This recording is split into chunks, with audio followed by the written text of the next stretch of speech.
Train cake இதுக்கு முன்னாடி 2 தடவை பண்ணியிருக்கேன். ஒன்று ஆர்டருக்காக, இன்னொன்று எங்கள் அண்ணன் பொண்ணுக்காக. இது ஏற்கனவே உங்களுக்கு நான் சொல்லியிருக்கேன். இந்த தடவை வந்த ட்ரெயின் கேக் எனக்கு சத்தியமாக சொல்கிறேன், அதை புரிஞ்சுக்கிறதுக்கே எனக்கு அந்த அளவுக்கு மூளை இல்லைங்கிறத நான் தெரிஞ்சுக்கிட்டேன். பாவம் நந்தினிங்கிறவங்க இந்த கேக்கை ஆர்டர் கொடுக்கும்போது அவங்க வாங்கிட்டு வந்த ட்ரெயினை வீட்டுக்கு கொண்டு வந்து எனக்கு இந்த மாதிரி மாடல் வேணும்னு சொல்லிட்டு கிட்டத்தட்ட 1/2 மணி நேரம் எக்ஸ்பிளைன் பண்ணியிருப்பாங்க. என் மண்டைக்கு ஒன்றுமே உரைக்கல. அப்போ ரொம்ப மிஸ் பண்ணது நான் என் கணவரை தான். அவங்க இருந்திருந்தா இவங்க சொல்றத கொஞ்சம் புரிஞ்சிருந்திருப்பாங்களே அப்படின்னு தோணுச்சு. பிகாஸ் அவங்க என்ன மாடல்ல கேட்குறாங்கிறத அண்டர்ஸ்டாண்ட் பண்றதுக்குள்ளேயே அவ்வளோ நேரம் ஆயிடுச்சு. அப்புறம் என்னோட விதுஸ் கிச்சன் டீமை தான் கூப்பிட்டு கிட்ட வச்சுக்கிட்டு, இவங்க சொல்றது ஏதாவது புரிஞ்சா எனக்கு கேட்டு சொல்லுங்கம்மா அப்படின்னு சொல்லி கிட்ட நின்றுட்டு இருந்தேன், ஒன்றும் தெரியாம. அப்புறம் அந்த பிள்ளைங்களுக்கு ஓரளவுக்கு அண்டர்ஸ்டாண்ட் பண்ணதுனால 3 பேர் சேர்ந்து எனக்கு எக்ஸ்பிளைன் பண்ணாங்க. அதாவது யூஸ்வலா கீழே இருக்க கேக்கை 2ஆ ஸ்பிளிட் பண்ணா அதை தானே டனல் மாதிரி யூஸ் பண்ணி அதுக்கு நடுவில் ட்ரெயின் போற மாதிரி செட் பண்ணியிருப்போம். பட் இவங்க அப்படி கேட்கல. 2 கேக்கையும்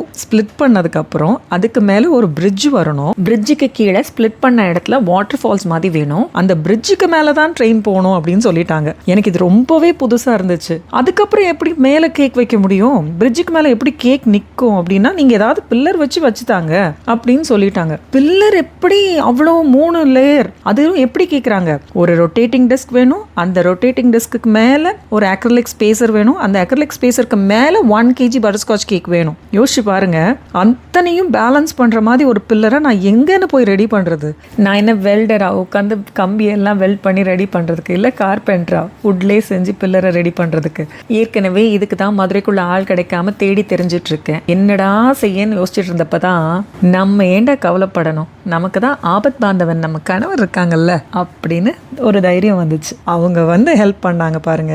இப்படி ஒரு ஸ்டாண்ட் வச்சிருக்கல, அதை வச்சு பண்ணிடலாம் அப்படின்னு சொல்லி கேக்கை மட்டும் கீழே ஒரு 3 kg சாக்கோ ட்ரஃபிள் கேக் செஞ்சு கொடுத்தேன். அதை 2ஆ ஸ்பிளிட் பண்ணி ஐசிங் எல்லாம் பண்ணி அவங்க கையில் கொடுத்துட்டேன். அந்த ஸ்டாண்டை அதில் ஃபிக்ஸ் பண்ணி அந்த பிரிட்ஜ் அதில் செட் பண்ணி ட்ராக்கை ரெடி பண்ணி கொடுத்தது என் கணவர் தான். அவங்க இல்லைன்னா இந்த கேக் எப்படி பண்ணியிருப்பேன்னு எனக்கு தெரியவே செய்யாது. அதுக்கப்புறம் மற்றதெல்லாம் எடுத்துகிட்டு போய் வென்யூ செட்டப்பில் நாங்கள் செஞ்சோம். பட் அதை ரன் பண்ணி அந்த ட்ரெயின் ஓடுறத பார்த்துட்டு அதோடு சேர்ந்து அந்த அக்ரிலிக் ரொட்டேட் ஆகணும் இல்லையா, அதை பண்ணுறதுக்குள்ளே உயிரே எனக்கு கையில் இல்லைங்க. அதுலேருந்து கை எடுங்க எடுங்க எடுங்கன்னு எல்லாரும் சொல்லும் போது நான் எடுக்கவே இல்லை, பிடிச்சிக்கிட்டே தான் இருந்தேன். எடுங்கம்மான்னு என் மகன் சொல்லவும் தான் சரின்னு கையை எடுத்தேன். அது 2ம் சுற்றுறதை பார்த்தப்பறம் தான் எனக்கு உயிரே வந்துச்சு.